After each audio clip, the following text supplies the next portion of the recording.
The Xbox Series X and Series S was released in November 2020, welcoming gamers to the next generation of gaming. Boasting of its capability to allow native 4K gaming and 120 frames per second, along with its ultra-fast SSD, almost eliminating load times. Getting your hands on a console has proven a little difficult, with demand being much higher than supply, with the issue of scalpers thrown in for good measure.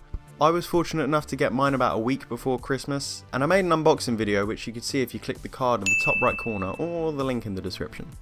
The new year means more units are being produced, so the amount of Xbox Series X owners are just going to go up, and we welcome you all with open arms. The Xbox Series X and Series S has many useful features, and I'm going to go through 6 of them here to help you get started with the next generation of gaming and to power your dreams. A little different to my usual style, but if you enjoyed this video, please give it a thumbs up and subscribe for discussions on all things gaming, past, present and future. On with the video. Number 1 on the list is the ability to download games remotely to your console from your tablet or phone using both the Xbox and Xbox Game Pass apps. Browsing games while you're out and about and you see one you want to play as soon as you're home? Xbox got you covered, man. Before you find your next favourite game, however, you need to make sure your Xbox system is set up to allow you to download games while the console is off. To do this, navigate your way to Settings, General, Power Mode and Startup. In here you want to go to Power Mode and change this to Instant On. Pretty self-explanatory as to what this does. The Xbox comes on instantly without having to fully boot up from scratch. Not the option if you're extremely conscious about energy saving, mind you, but it really doesn't use that much. After you've changed this, scooch over to the right here and make sure the option When Xbox is off, turn off storage is unticked. Doing this allows the access to the storage while the console is off, something that's needed considering that's what holds the games that you want to download. Make your way to Devices and Connections, Remote Features, and make sure to tick Enable Remote Features. This will also be needed for another setting later on. With the settings set up like this, you can hop over to the Xbox or Xbox Game Pass apps to find a game to download. You're looking at the Xbox Game Pass app right now. A way out looks good enough. I've agreed to play it out with a friend anyway. On the game you want to download, simply tap to install to console. Now, here's the only caveat. The game will begin installing, but we won't be able to show download status. It would be nice to see the progress of the download, but it's fine, we get to download games while the console's off. Number 2 is controller button mapping. Microsoft, for a while now, has been a great advocate for accessibility and allowing gamers to play how they like. One way of doing that is allowing players to change the button mapping of their controllers, giving them the freedom to feel more comfortable. Not a new feature on the Xbox Series X or Series S by any means. If you own an Xbox One, you can also do this yourself too. Make your way into the settings and go to Ease of Access, Controller, Button Mapping. Going into the drop down menu here gives you all of the buttons on the controller, including the sticks and each direction of the D-pad. Choosing one of these, you can then move to the next drop down menu to choose which button that will replace. Note that you can't remap the Start, Select or Share buttons. You can, however, change what happens when either tapping or holding the Share button. Underneath you'll notice some checkboxes. Swap sticks, I bet you can't guess what that does. Invert right stick Y-axis and invert left stick Y-axis, which the Y-axis is the up and down directions by the way. Swap trigger will do the same as swap sticks, except for the triggers. I'm so glad they're not so cryptic. And finally we have the option to turn vibration on or off. Number 3, using the Xbox app or TV remote to control your Xbox Series X. The Xbox Series X of course allows you to stream movies and TV shows through your favourite streaming services. A great option for people without a smart TV. Or, like in the case of my brand new TV, LG decided not to renew the contracts with ITV and all 4, so I've got to use the Xbox for those 2 apps only. Anyway, instead of using your standard Xbox controller when watching media, you can use your phone. Remember I mentioned earlier to enable remote features? Yeah, this is what you need it for. In the Xbox app, tap the button at the top that looks like an Xbox One causing a seismic event and choose to open remote control. I remember when this used to be a separate app for the 360 called Smart Glass. You can see you have the Xbox button and the Start and Select buttons at the top. Either side of the screen is the letter buttons with Y and X on the left and B on the right. But don't think A is missing, tap anywhere in the middle area and that's your A button.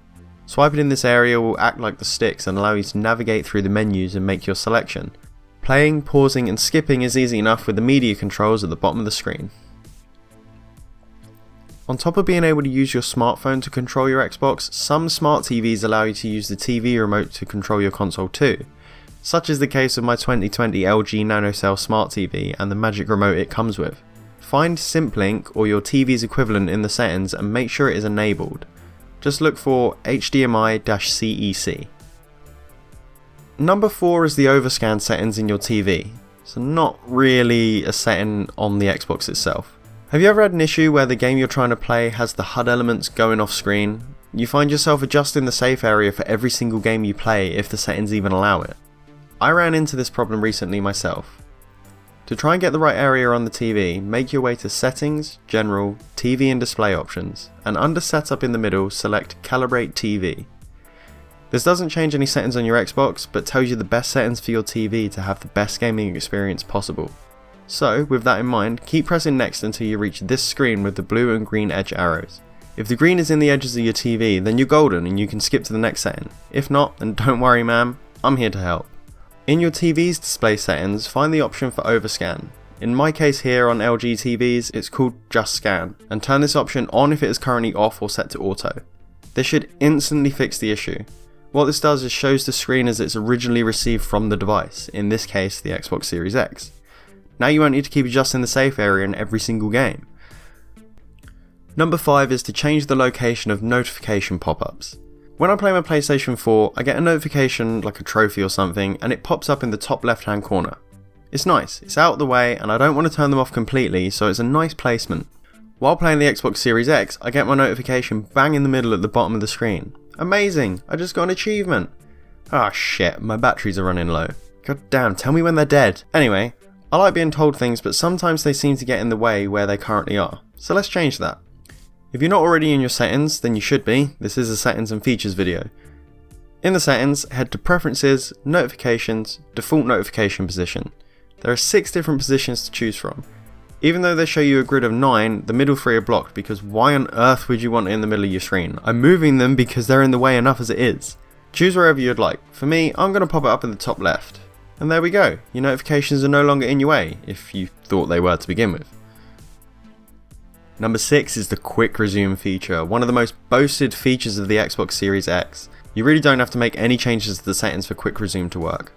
Say you're playing a single player game like Immortals Phoenix Rising and a buddy's like, "Oi mate, come and play Halo."